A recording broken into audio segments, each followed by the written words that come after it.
Feeding a family of 6 on a plant-based diet can add up really quickly. So this week, I want to show you what we eat and what we actually spent on some groceries. I'm going to start with our Costco haul and show you everything I picked up. Then I'll take you into the kitchen and share a realistic, quick and easy meal.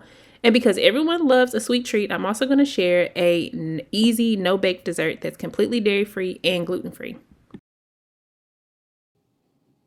First up is this frozen Normandy vegetable blend. I like to use this in stir fries, stews, soups as just a side. We'll steam it, saute it, anything. Really good for that.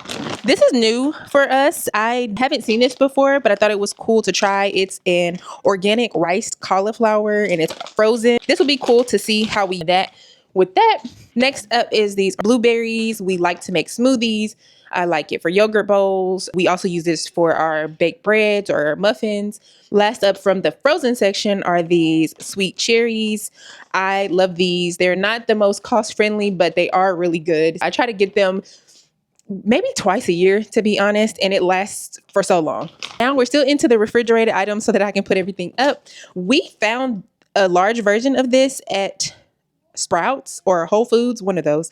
But I really like it. It's not everybody's preference. They had a pack of 6 and I was like, I think I'll get that today. That's just a mommy and dad drink that we'll have. This is a really good buy. It's a large pack of greens and it is their spring mix.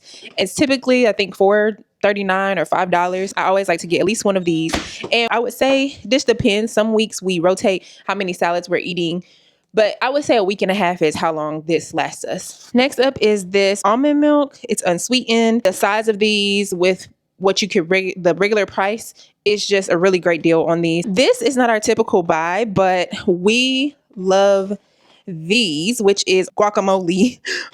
We will eat this as a dip, as a side, eat it with celery chips on our tacos, on salads. It comes in a pack of 16. Because we tear these up, I actually got this one, which is just the plain avocados with sea salt.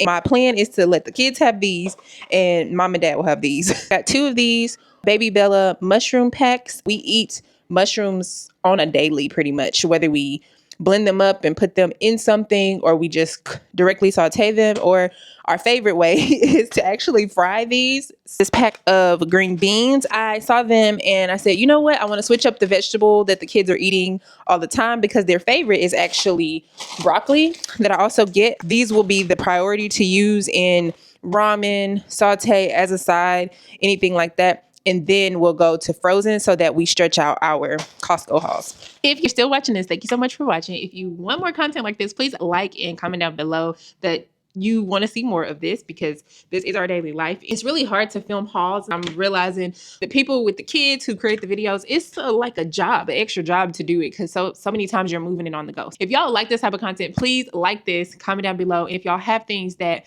y'all buy that aren't on my list and you're in a similar situation where you like to buy products or things with limited ingredients, dyes, things like that, let me know what y'all get, where y'all shop, what's y'all store preference, and are y'all Costco members? Like all these questions, these are things, if any of this relates to you, comment down below. I would love to hear from y'all and engage with whoever's watching the video. Moving on, we have this bag of apples. This is also not our typical buy, but they are kiwis, and it was pretty expensive. It's not something that I will likely buy, but yeah, I just was like, all right, let's do it this time and see how much they eat. These tortilla chips, it's the late July multigrain ones. They were $2 off. We had one bag as part of our snack on the way home. Scoop chips as well. Pretzel crisps for snack side item. I also got this peanut butter. This lasts us a while, but we use it in sweet recipes. I did get their marinara, the Kirkland signature brand. I also grabbed these ramen noodles. We do eat pho. I just like to make noodles for the kids sometimes. They really enjoy them. There's our box of organic mangoes that we like to grab. I get somewhere between point the kids were getting impatient, and so I'm just gonna voice over. I got those mangoes. I like to do firm to a little bit of give so that they last us. And then the other thing I didn't show was a box of unsweetened coconut milk. I like to buy that from Costco. I found that it's just a better price than buying them individually.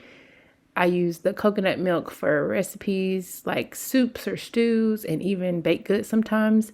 And I also like to buy the organic honest apple juices from there. Now this is a recipe I'm cooking for the week. It is a stew. I make at least one soup or stew during the week. Sometimes it's taco soup or curry. We also do a lentil vegetable soup. And this is sort of my spin on doing a pot roast, but it's a cabbage stew. And you can make this more hearty and flavorful just depending on what kind of protein and flavors you're gonna use when you make it.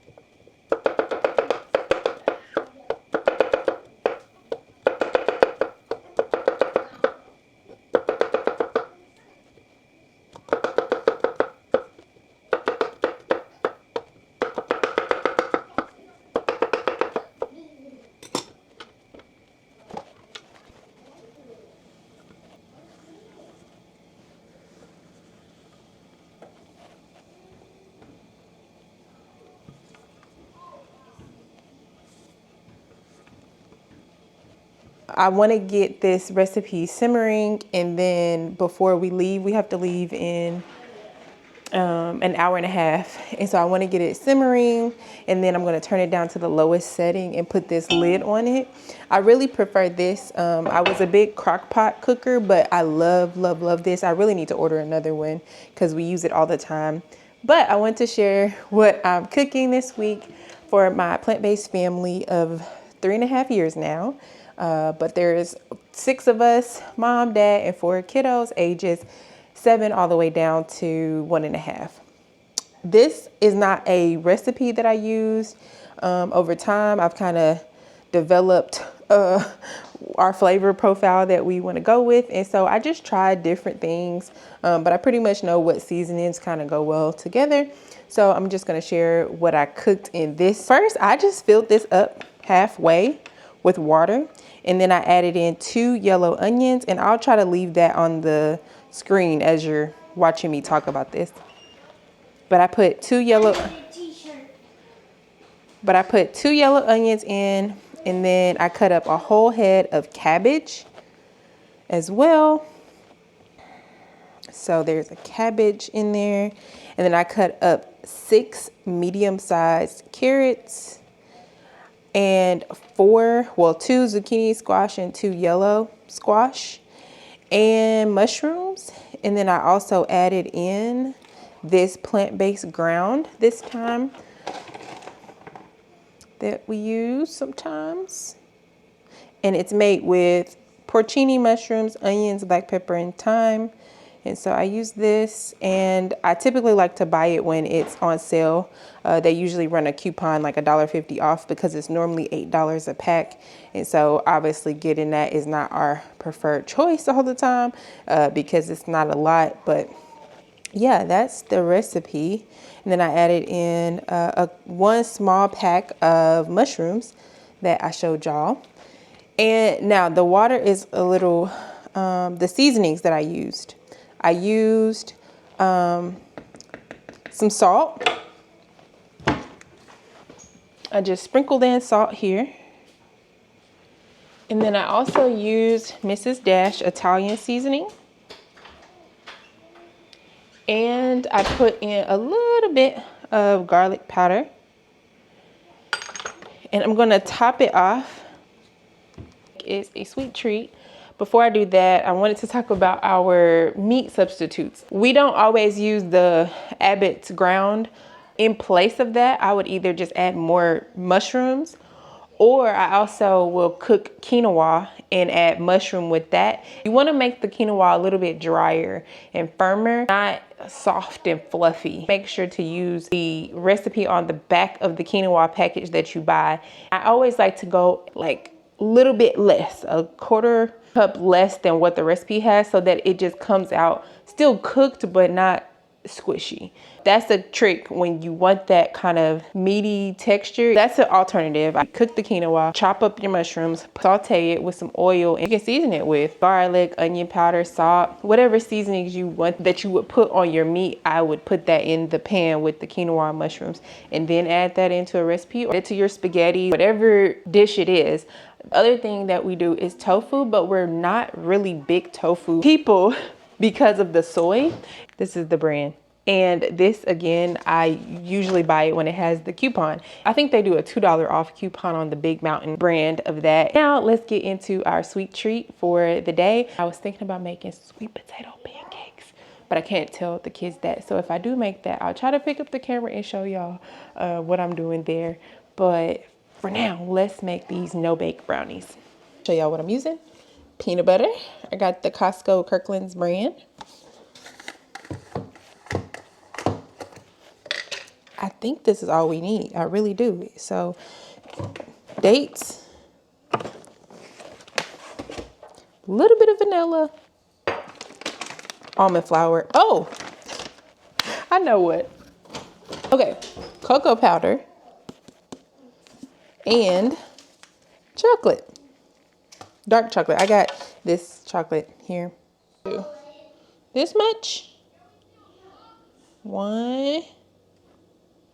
Drizzle, drizzle, drizzle, drizzle, drizzle.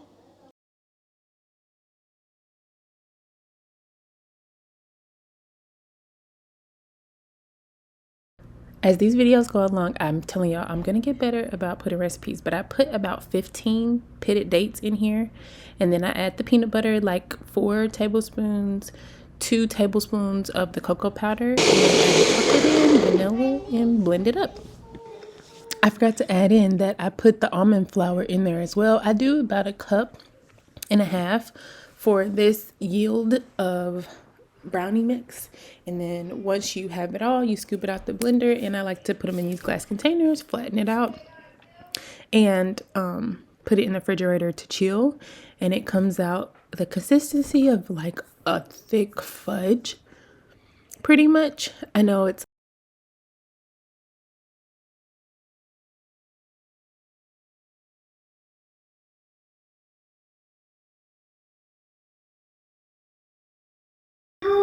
along with this, I actually made a really good orange juice this week that was grapefruit, carrots, oranges, and ginger, and it came out really good.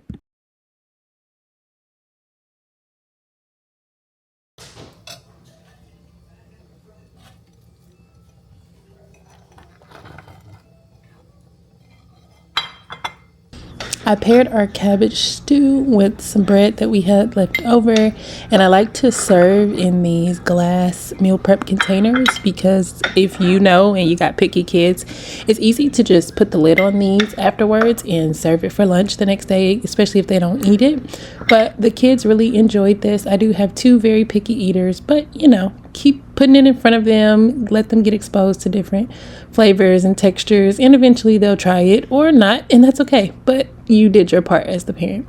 If you like recipes like this and you want more dairy-free, gluten-free options for your family, make sure you like this video and subscribe, and I'll see you guys in the next one. Bye.